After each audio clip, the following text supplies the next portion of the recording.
We have just finished constructing the construction site for our new farmhouse. For $150 we should have a place to stay for the night. And the receptionist did say that there is music going on tonight. Hey Stan, how are you doing? I was hoping to see if we could borrow your sprayer. Say, I couldn't help but notice that you've got a caravan sat there. So I've given Stan $3,200 for the caravan. We have got to take these stones to the cement factory. I look forward to staying here whilst we wait for the farmhouse to build.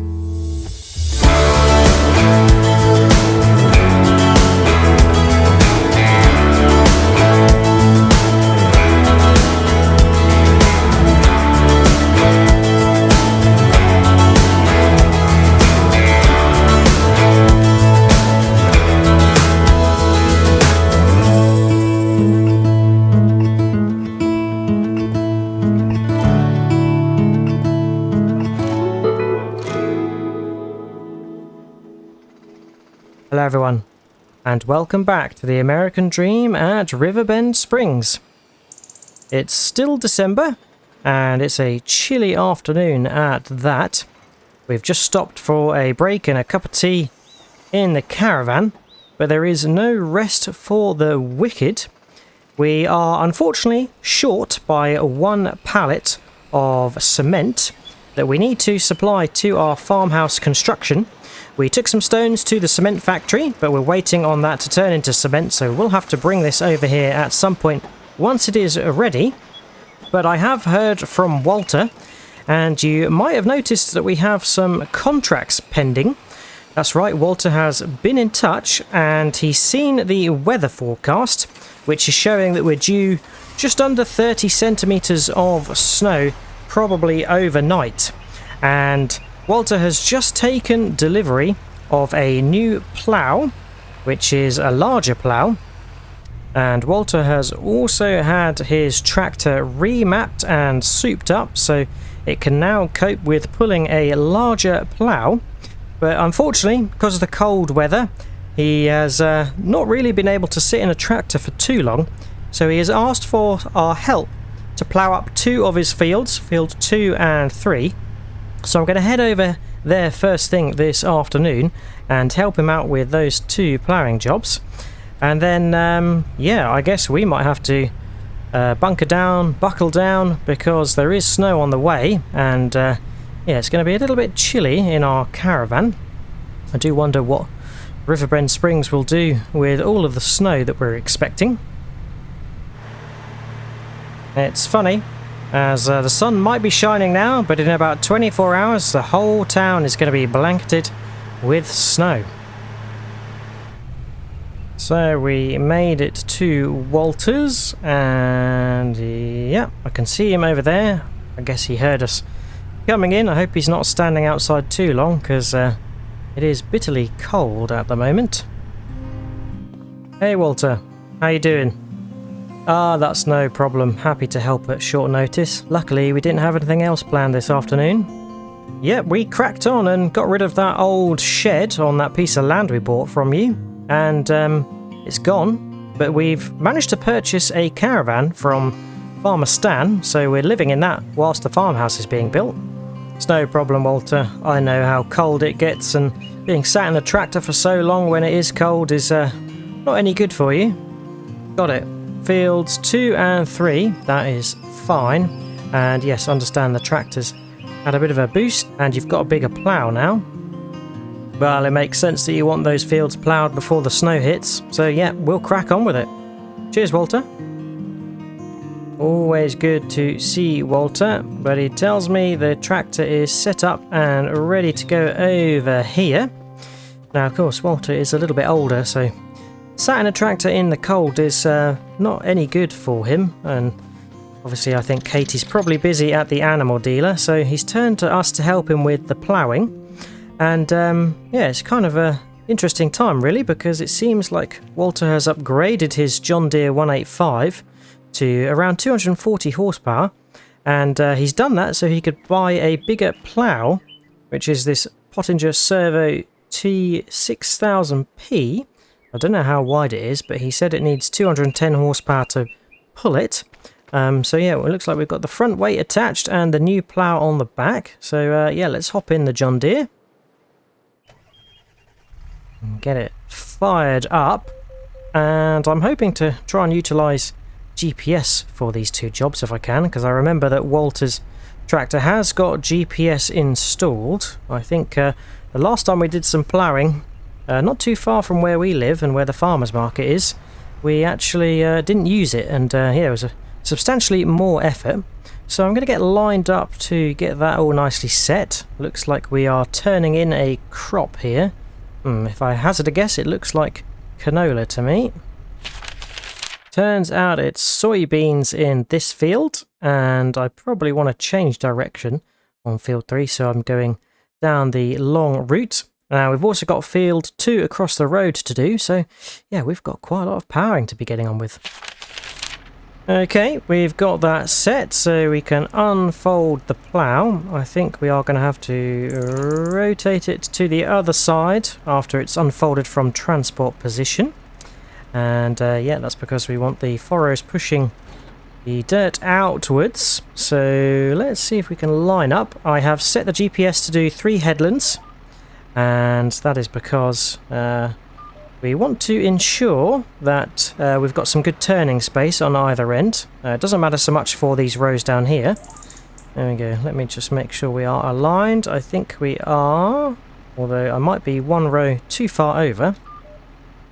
There we go, that looks better. So we can not lower the weight, we want to lower the plough, and we can crack on.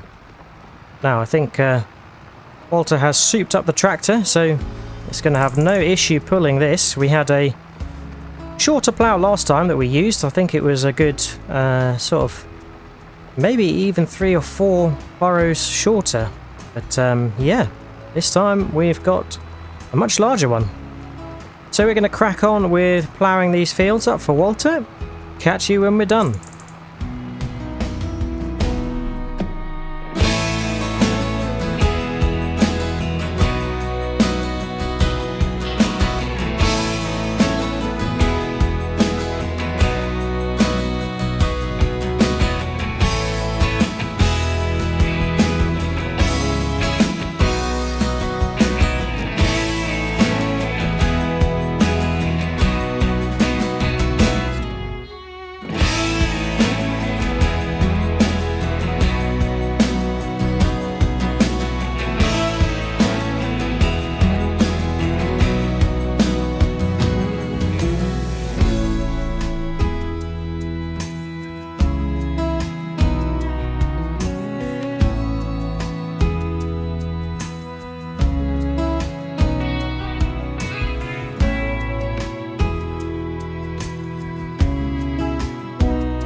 Raising up, and we can put the plough into transport position because that is field 3, I think it is, all ploughed up.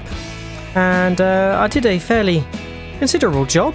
It is ploughed up fairly neatly. I am slightly disappointed that I did have a trench running through the middle of the field. That was just because the GPS was not lining up for one of the return rows. Oh, Better watch out for the motorists.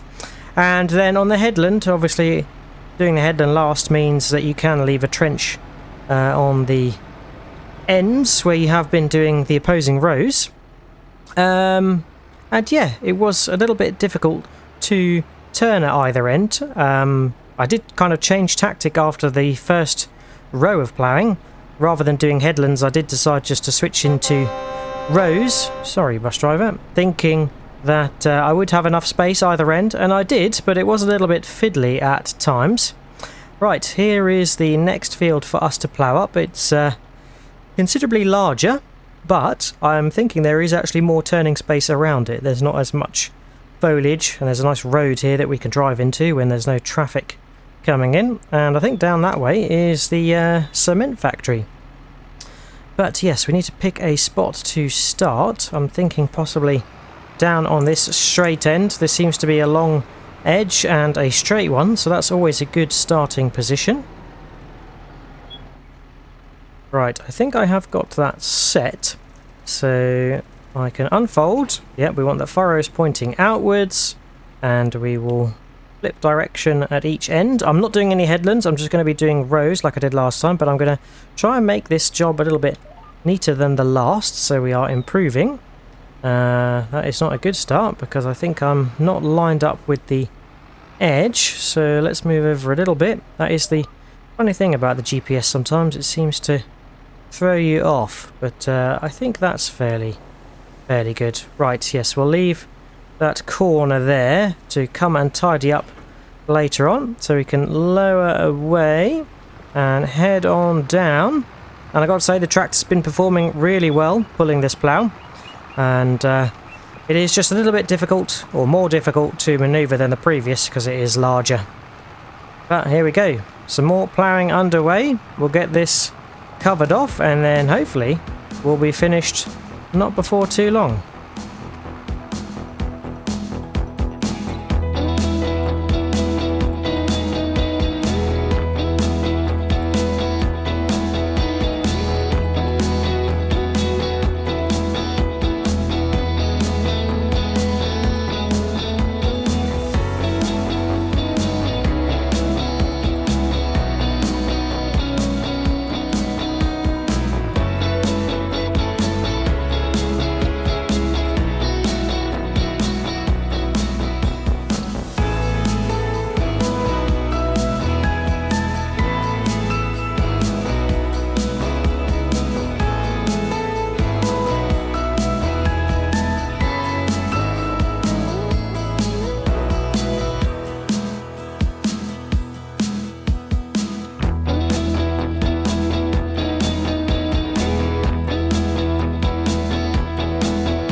Boy oh boy, that was a large ploughing job.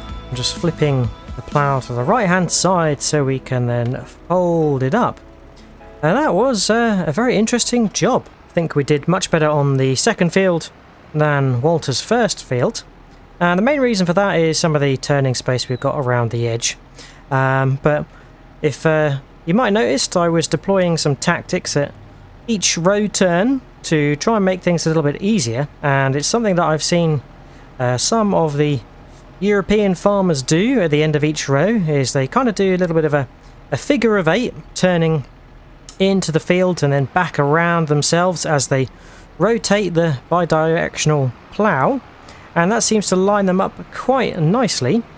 And yeah, I've managed to tidy up that field without leaving any or many tractor prints or any sort of trench lines from the plough wheel, which was quite nice. Now I think what I might do for Walter is just park the tractor in his barn, because yeah, the weather's coming in. We don't want this to be succumb to the ice and snow. So we can pull up here and shut her down. There we go, fantastic. Right, yeah, we'll go check in with Walter, and I think he's going to have some money for us for those ploughing contracts. Hey Walter, how's it going? Well, yeah, we ploughed up both fields. I think the second is better than the first, but both of them are turned over nicely now, and yeah, ready to drill once winter has passed and we're into spring. Ah, that's no problem. You know that we're happy to help, and yeah, appreciate the opportunity to raise some money. Thanks, Walter. That's much appreciated. Oh, looks like I've just got a text from the sheriff. He said, fair amount of snow expected tonight. Need you to run the gritter so the roads don't freeze over, and might need some plough help in the morning. Well, would you look at that, Walter? Sheriff has got us doing all of the odd jobs again. Now, he said there's a gritter waiting at the municipal yard, so yeah, I better go pick that up and crack on with it. We'll catch you later, Walter. Stay warm.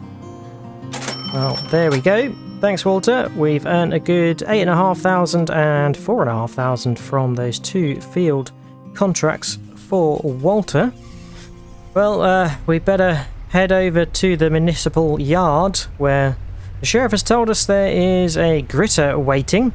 And yeah, we can see by the forecast that we are definitely and still expecting the snow. And I think he is... Oh, I have to wait for the train to go past. That was a lucky and close call. But yeah, I think sheriff doesn't want any chances. Wants the gritter out, so the roads have a good chance of staying cleared without needing to be ploughed. So we'll head over there and yeah, see what we've got to work with. It's 3 o'clock and it looks like the kids are heading home after a busy day at school. Right, the municipal yard is behind the main Riverbend grain silo and rail yard. So we'll head down this track. Oh, I can still see the transport vehicle from which we delivered the cars. There's the road sweeper. I think I can see the gritter there. Looks like the recovery truck is still here. Well, if it's going to snow, I think I am probably going to park the pickup underneath the shed here so it can stay out of the snow and ice as well. Well, would you look at this contraption?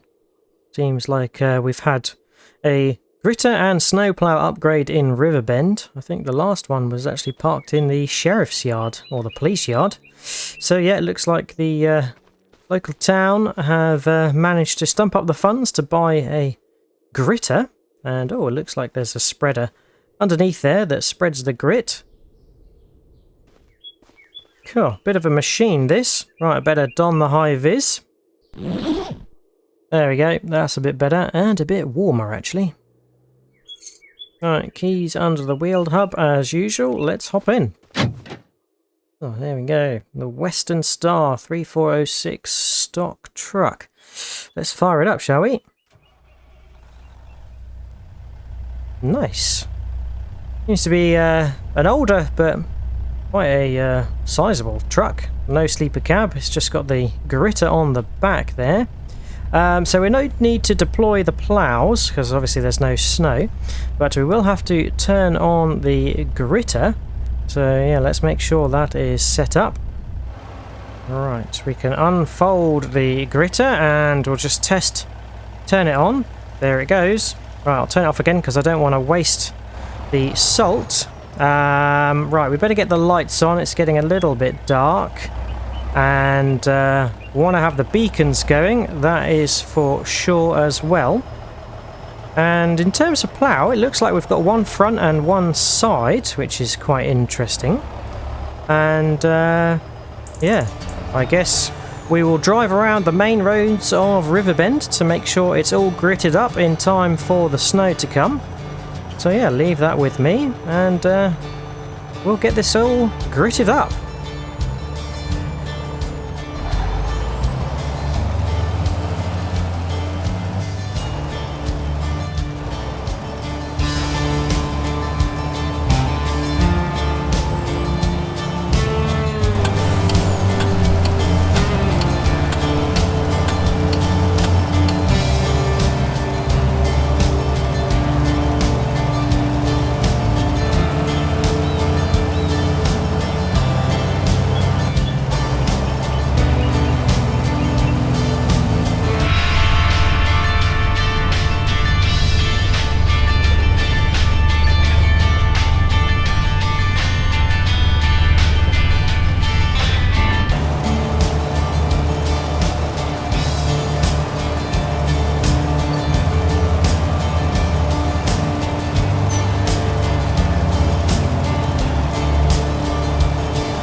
I think that we have driven around all of the main roads and cut-through roads around Riverbend.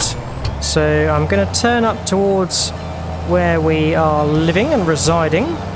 And yeah, I think we'll keep the snowplow here, as the sheriff suggested that there could be some snow that we might have to plough where we haven't been able to grit. So that is fine. We'll keep the plough with us this evening. And yeah, potentially in the morning we might have to do some snow ploughing. We will see. So we can park up the truck here and shut off the beacons and also the lights. Don't want to run down the battery. Fantastic. Well, what a beast this is. And yeah, I think we've used a fair amount of grit, but we've still got some left. Han Snowlow. What a great number plate that the town have decided to call this snowplow. I think they've probably got some other quirky names for some of the other ones, but yeah, Han Snowlow is a good one on my book. Right, well, I think we will look to finish up for the day, grab a cup of tea, some dinner, and try and stay warm overnight.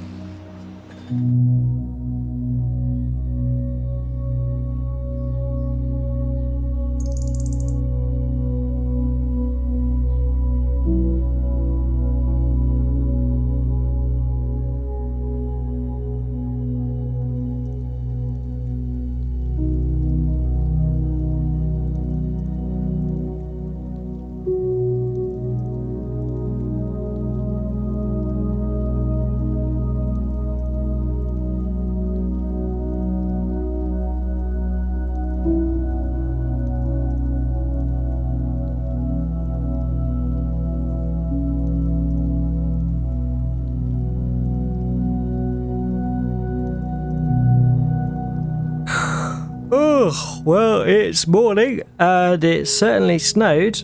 I think actually a little bit more than what was expected, but that is okay. And the sheriff has pinged and he has said that the fuel station, the warehouse and a couple of the sort of production areas need some ploughing. I might go check in on Walter as well to see if his yard needs ploughing. The sheriff and his road probably needs some ploughing as well. And yeah, it looks like a portion of our yard needs it as well, although we have a rather strange square where the shed used to be that hasn't had any snow fall on it. There must be some sort of ground magic from where the shed was there before. But yeah, we can head into the snowplow, and time to use it as a snowplow because yeah, we've got quite a bit of snow to clear. I did not grit our own yard, which was a bit silly of me, but we can start off by clearing that this morning. So let's fire up the truck.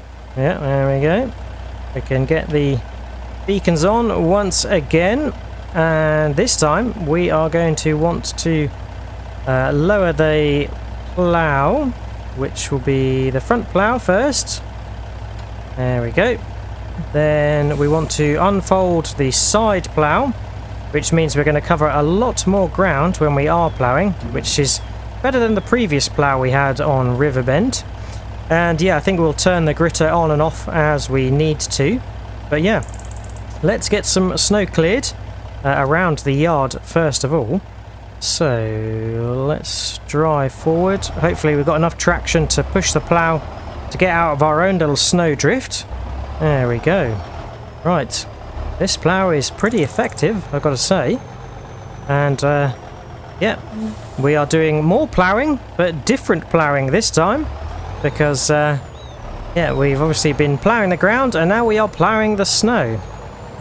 Just coming over this way, just so we've got a loop over to the next little concrete area. Don't want to bury the logs, but wow, there is a lot of snow that has fallen. Can't believe 40 centimeters really equates to some of these large piles that we are generating.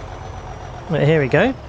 We've got the opportunity to clear our little front yard area, which I will do, and then I'll head down to the main road and we can clear out the 2 fuel stations that we've got at Riverbend, and then we can look to clear some of the other spaces that need it, like the warehouse, the road to the sheriff's. Cool, look at the pile of snow there. I'm going to have to be a little bit wary, make sure we don't cause massive snow piles. But right, let's head on down and yeah, we can get Riverbend snow ploughed up.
There we go, Walter. Just been able to clear up your yard. I've done both the fuel stations and the warehouse and the road down to the sheriff. And yeah, hopefully I didn't get you too buried in snow. But you've got an accessible yard now. I opened up most of the entrances, which is good. So yeah, we'll catch you later. Better get this equipment back to the municipal yard. And yeah, hopefully the sheriff is happy with the gritting and the ploughing that we've done. I think mostly the roads are pretty clear thanks to the gritting, so that is good news. But yeah, we'll catch you later, Walter. Cheers. Alright, we can head off back to drop the gritter off. I think it has been mission success with the snow ploughing. I've done my very best. It is difficult to see where to put the snow, especially in some of the tight spots. And yeah, you kind of need to plan how you're going to attack the roads or the yards with what you are ploughing. Luckily, the traffic has mainly stayed out of my way, and I'm surprised to see so many cars on the road at Riverbend. But yeah, I guess people need to get about. But I think that is a job done. So yeah, we can go park up. And oh, I actually, speaking of parking, I did actually clear a couple of the car parks. One near and opposite the sheriff's office. And oh yes, I also did the farmers market as well, as I thought some people might be in need of food. And we, at the very least, cleared off the first row of pumps at both fuel stations. Yeah, there are a few cars on the road, but not as many as there are normally, so yeah, fuel will probably still be needed, but not by too many, so that is pretty good. Right, I will oh, I can hear the Jake brake kicking into action. I'll drop the plough off where we found it. Only if it snows again will I need to get in the snow plough again. It does say that we're expecting 58 to 59 centimetres, which would be pretty crazy. So, yeah, maybe I will have to jump in the plough again when next time the snow turns up. Looks like that might be later on today. Alright, I think we can back up here. I've cut myself a little track to get the pickup if I need to. But I think that is mission success. Fantastic. Well, there we go. It's been a double dose of ploughing, both for fields and for the roads of Riverbend Springs. But that is it for today. I hope you have enjoyed watching. If you have, remember to drop a like and subscribe if you haven't already. If you've got any tips, tricks or things you'd like me to do, then feel free to leave a comment. But all there's left to say is, I hope to see you again next time on the American Dream at Riverbend Springs. And until then, catch you later. Cheers all. Bye-bye.